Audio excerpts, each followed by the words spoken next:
Be me, 29, somatic healing coach and emotional alchemist. Run a podcast called Unpacking the Masculine with 120K monthly listeners. Built entire brand around helping women navigate relationships with emotionally stunted men. Preach constantly about the emotional labor gap and weaponized silence. Deeply convinced that traditional stoicism is just trauma response disguised as strength. Married for 5 years to Leo, 31. Leo is a landscape architect. Silent type, hands obsessed with dirt and stone, strong, steady, reliable. The kind of guy who fixes the leak before I know it's dripping. The kind of guy who holds me when I have panic attacks about Instagram algorithm changes. Never complains, never raises his voice, just does the work. For the first 3 years, I thought this was perfect. I was the storm, he was the mountain. Felt safe, felt grounded. Then I started my master's in gender studies and psychotherapy. Started reading bell hooks, Terrence Real, articles about normative male alexithymia. Started analyzing my marriage through the lens of my coursework.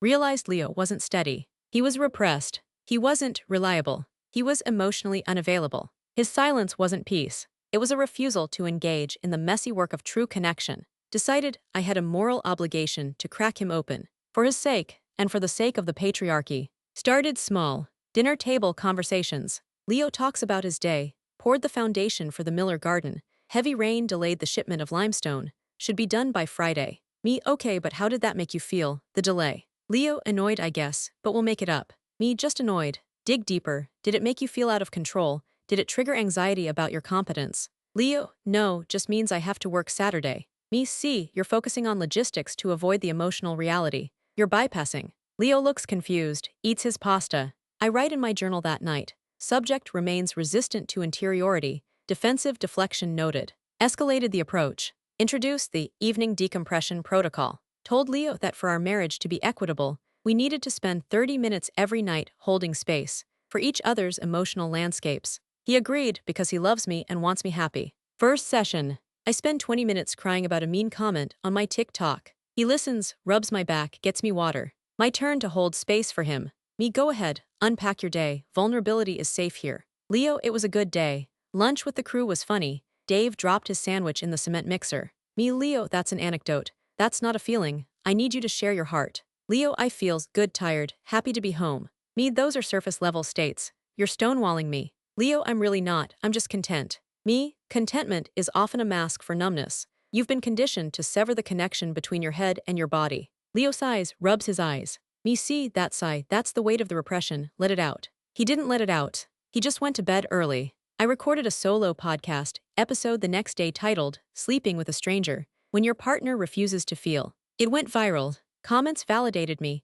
Men will literally go to sleep rather than go to therapy. Divorce him, sis, he's emotionally dead. This is emotional abuse. Silence is violence. Felt energized by the support. Realized I was living with a project, not a partner. Decided to implement a feelings wheel on the fridge. Rule, we must move the magnet to our specific emotion 3 times a day. Leo complied. He kept putting his magnet on calm, focused, or tired. I put mine on overwhelmed, resentful, grieving, manic. Confronted him after a week. Me, your emotional range is suspiciously narrow. You're performing stability to make me look hysterical by comparison. Leo, what? No, I'm just generally calm. My job is meditative. I like my life. Me, nobody is that calm, Leo. You're dissociating. You're gaslighting yourself and me. Leo, I promise, I'm just looking at plants and moving rocks all day. It's peaceful. Me, peace is a privilege. You're checking out of the emotional labor of this relationship. He started trying harder to find negative emotions to appease me. Would come home and stare at the wheel. Move magnet to frustrated. I'd light up. Me, yes, tell me about the frustration. Sit with it. Leo, traffic was bad. Me, and beneath the traffic. Is it a sense of powerlessness? A fear of mortality? Leo, sure, yeah, mortality. Me, thank you. That wasn't so hard, was it? I feel so much closer to you now. He looked exhausted, but I felt we were making progress. Started analyzing his hobbies. He spent weekends in the garage, restoring old chairs. Solitary, quiet, focus-based. Decided this was an isolation tactic. Me, you retreat to the garage, to avoid the intimacy of the shared living space. Leo, I'm fixing the dining chairs you bought. Me, it's not about the chairs, Leo. It's about the walls you build. You prioritize objects over people. Leo, I can stop if you want. Me, I don't want you to stop. I want you to want to be with me more than you want to sand wood. I want you to recognize that your need for solitude is a trauma response to avoid engulfment. He stopped going to the garage. Started sitting on the couch while I worked, just scrolling his phone, looking aimless. I asked him what he was feeling. He said bored.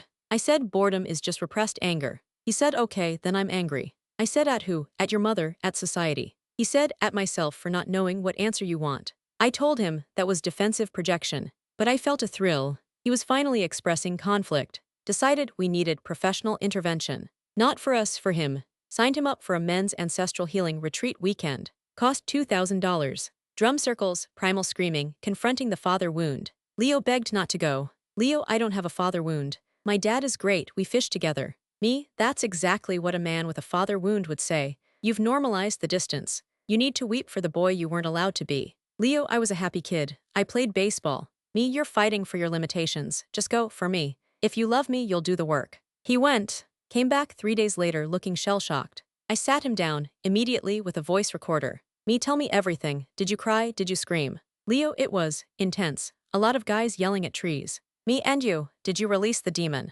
Leo, I guess. The facilitator kept poking me in the chest until I yelled stop. Then everyone cheered and hugged me. Me, yes, boundary assertion. And then did you weep? Leo, I teared up because everyone was hugging me so hard it hurt. Me, that's physical release of somatic storage. This is a breakthrough. Leo didn't look broken through. He looked shaky, less confident. Started asking me constantly if he was doing it right. Stopped making decisions. Used to just pick a restaurant. Now, where do you want to go? I don't want to dominate the space with my preferences. I want to honor your hunger. Me, don't put the emotional labor of deciding on me. Be a partner. Leo, okay, let's go to Italian. Me, why Italian? Is that what you really want, or is that your comfort zone speaking? Leo, I don't know. I don't know anything anymore. He put his head in his hands. I felt a surge of pride. He was deconstructing. The toxic masculinity was crumbling. Now we could build something real. Started hosting vulnerability dinner parties. Invited my friends and their partners. Rule no small talk, only real talk. We go around the table, sharing our deepest current insecurity. My friend Sarah cries about her body image. Her boyfriend Mike shares his fear of failure. Leo's turn. He looks terrified. Leo, I'm worried about the oak tree in our backyard. It has root rot. Silence at the table. I laugh nervously. Me, Leo, always with the nature metaphors. What does the root rot represent for you? Your fear of our foundation crumbling. Leo, no, literally the tree might fall on the roof. I glare at him. Me, you're embarrassing me. You're refusing to be vulnerable in a safe container. Leo, I am vulnerable. I'm scared the house will be crushed. Me, that's a logistical fear. We want emotional truth. He stands up. Leo, my emotional truth is that I hate these dinners. I hate talking about my feelings like they're appetizers. I hate that nothing I do is ever enough unless I'm bleeding out emotionally on the floor. Dead silence. Everyone looks at me with pity. Not for him, for me. For having such a volatile, reactive partner. I apologize to the group. Me, he's in the messy middle of his journey. The anger stage is part of the healing. Leo leaves the house. Goes for a drive. I track his location on my phone. He goes to the Home Depot parking lot and just sits there for 2 hours. When he comes back, I have an intervention prepared. Me, your outburst tonight was violence. You centered your discomfort over the group's safety. Leo, I'm sorry, I just snapped. Me, we need to go deeper. Why is intimacy so threatening to you? Leo, it doesn't feel like intimacy. It feels like surgery, without anesthesia. Me, growth is painful. You've been asleep your whole life. I'm waking you up. He starts crying. Not a healing cry. A desperate, exhausted sobbing. Leo, I just want to be good enough. I built you the deck. I fixed your car. I listened to your show. Why isn't it enough? Me, because acts of service are a cop-out. Anyone can hire a handyman. I need a soul connection. He nods, defeated. From that day on, he changed. The steadiness vanished. He became hyper-anxious. Started narrating his emotions constantly to avoid criticism. Leo, I'm pouring coffee. I feel anxious that I might spill it. I feel unworthy of the caffeine because I haven't produced value yet today. Leo, I'm putting on my boots. I feel resistance to leaving the womb of the house. It was exhausting, but I told myself this was the overcorrection phase. My podcast numbers were up. I was sharing real-time updates of the dismantling of a patriarchal male. Then the crisis hit. My mom got sick. Rapid decline, hospice care. I fell apart. Complete breakdown. Couldn't work, couldn't function, just panic and grief. Needed a rock. Needed Leo to be the mountain. Turned to him one night while sobbing. Me, I don't know what to do. The funeral arrangements, the estate, I can't handle it. I waited for him to say, I got it. Waited for him to take the load. Instead, he looked at me with wide, wet eyes. Leo, hearing you say that brings up so much fear in me. I feel unmoored. Your grief is triggering my own existential abandonment wound. I need you to hold space for my terror right now. Me, what? No, Leo, I need you to call the funeral home. Leo, I can't. I'm sitting with my feeling of helplessness. If I act now, I'm bypassing the trauma of this moment. I need to process. Me process later, I need help. Leo, stop yelling. Your volume is dysregulating my nervous system. I need to co-regulate. Breathe with me. He started doing deep breathing exercises in the corner, while I hyperventilated. I ended up calling the funeral home myself, arranged everything myself, while he journaled about how my mother's death was forcing him to confront his own impermanence. At the funeral, I'm trying to give the eulogy. Leo is sobbing louder than anyone in the front row. He collapses into the aisle, wailing about the collective grief of the universe. People have to step over him to get to the casket. My cousins look at me like, what the hell happened to him? I feel a cold pit in my stomach. I broke him. I took a functional, sturdy human being and turned him into a raw nerve. After the funeral, we're driving home. He's still vibrating with anxiety. Leo, did I honor her spirit? I felt a psychic channel open up during the hymn. I think I need to quit my job. Mia, what? Leo, landscape architecture is too restrictive. It's imposing order on nature. That's colonial thinking. I want to become a breathwork facilitator. Me, Leo, we have a mortgage. My business is fluctuant. We need your salary. Leo, money is just energy. You always say we shouldn't operate from a scarcity mindset. I need to follow my bliss. I can't mask anymore. He quit his job the next week, started wearing linen tunics, grew a patchy beard, spent our savings on singing bowls. Our house, once clean and maintained, started falling apart. Leak in the roofs. Leo, water wants to enter. Who are we to block the flow? Me, it's ruining the drywall, Leo. Leo, the drywall is a social construct. Let it mold. Mold is life. I was living in a nightmare of my own design.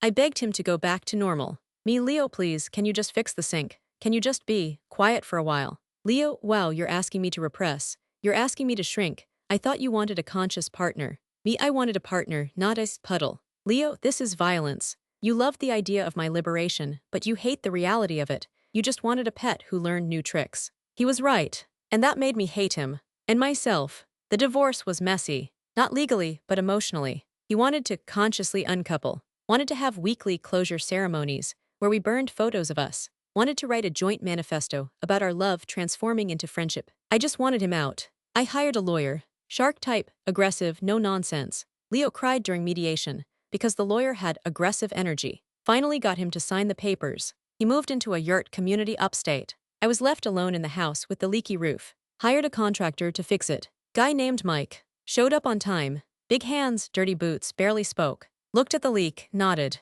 Mike, flashing's shot. I'll replace it, be done by noon. I felt a shiver of attraction, so strong I almost fell over. Me, how does that make you feel? The flashing being shot. Mike looked at me like I was insane. Mike, makes me feel like I need to get my ladder. I almost cried with relief. Went inside and made him a sandwich. Didn't ask him to unpack his trauma. Didn't ask him to validate my inner child. Just let him fix the roof. My podcast numbers started dropping. I couldn't fake it anymore. Couldn't preach about men needing to do the work. Because I saw what happened when they did the work I prescribed. They dissolved. Realized that emotional intelligence, as I defined it, was just female communication style. I had pathologized his masculinity because it didn't look like my femininity. I had labeled his stability as toxicity because I was addicted to chaos. I mistook his silence for emptiness because I couldn't hear anything that wasn't screaming. Started dating again a year later. Met a guy named Dan. Data analyst, quiet, likes baseball. First date, I talked for 20 minutes about my divorce. He listened, nodded, took a sip of beer. Dan, sounds rough, glad you're out of it. Me, but what do you think about the dynamic? The power exchange. Dan, think you guys just weren't a match. You want another drink. I looked at him. No deep analysis. No mirroring. No therapy speak. Just a guy offering a drink. Me's, yeah, I'd love one. We've been together 2 years. I don't know his childhood trauma. I don't know his deepest fears. I know he hates mayonnaise and loves the Eagles. I know he shows up when he says he will. I know he fixes things without being asked. I stopped the podcast. Went back to school for accounting. Something with rules. Something with clear answers. Something where 2 + 2 always equals 4, no matter how you feel about it. Sometimes I check Leo's Instagram. He's a womb awakening facilitator now. Post videos of him sobbing in rivers. Caption, the masculine is a river of tears waiting to breach the dam. He looks miserable. He looks lost. And I know I did that. I weaponized therapy to dismantle a good man. Because I couldn't handle the fact that he was okay, and I wasn't. I wanted him to be drowning, so I could be the lifeguard. But I just ended up drowning us both. Now I sit on my porch with Dan. He's reading a book about submarines. I'm balancing a spreadsheet. We haven't spoken in an hour. And for the first time in my life, the silence doesn't feel like violence. It feels like peace. Epilogue addendum. Ran into Leo's sister at the grocery store 3 months ago. She glared at me over the produce. Decided to approach her, try to make amends. Me, hey Jess, how is he, really? Jess, he's broke, he's living in a van. He cries if the toast burns. He used to be the strongest person I knew. Me, I was trying to help him open up. Jess, no, you were trying to clone yourself. You didn't want a husband, you wanted a girlfriend with a dick. And when you realized you couldn't respect a man who acted like you threw him away. She walked away, left me standing there with my organic kale. Went home. Dan was in the driveway, changing the oil in my car. Grease on his face, focus in his eyes. He didn't look up when I walked past, just a grunt of acknowledgement. I went inside, resisted the urge to ask him what the oil represented, resisted the urge to ask if the car maintenance was a metaphor for our relationship maintenance. Just poured him a glass of water, brought it out, set it on the concrete next to him. Me's here. Dan, thanks. That was it. That was the whole interaction. And it was enough. It has to be enough. Because I know now what the alternative is. And I'm never going back to the feelings. The magnet is in the trash, where it belongs.